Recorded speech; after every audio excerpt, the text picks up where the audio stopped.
ദോഹയിലെ Thumama health സെന്ററിൽ നടന്ന 15ാമത് ഏഷ്യൻ മെഡിക്കൽ ക്യാമ്പ് വിവിധ ഏഷ്യൻ രാജ്യങ്ങളിൽ നിന്നുള്ള 2500-ലധികം സാധാരണ തൊഴിലാളികളാണ് പ്രയോജനപ്പെടുത്തിയത്.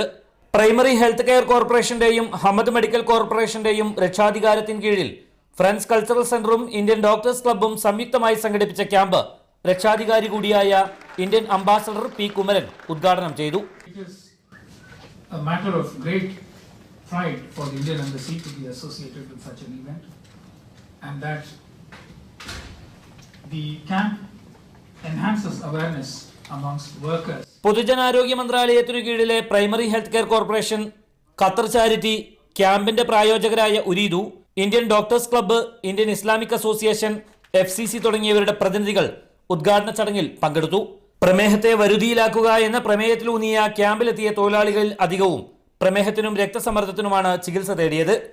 ഇവരിൽ തുടർ ചികിത്സ ആവശ്യമുള്ളവർക്ക് ഹമദ് മെഡിക്കൽ കോർപ്പറേഷനുമായി ബന്ധപ്പെട്ട് സൗജന്യ ചികിത്സാ സൗകര്യം ഒരുക്കിയതായി സംഘാടകർ അറിയിച്ചു.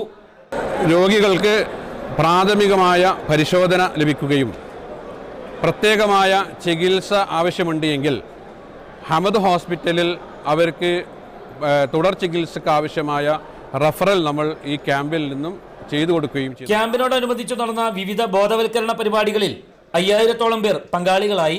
വിവിധ വിഭാഗങ്ങളിലായി 150-ലധികം ഡോക്ടർമാരും 175-ലധികം പാരാമെഡിക്കൽ ജീവനക്കാരും വിദ്യാർത്ഥികളും വനിതകളും ഉൾപ്പെടെ 750-ലധികം വളണ്ടിയർമാരുമാണ് ക്യാമ്പിന്റെ വിജയത്തിനായി സേവനമനുഷ്ഠിച്ചത്.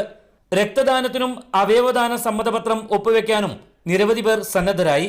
Media 1 Doha.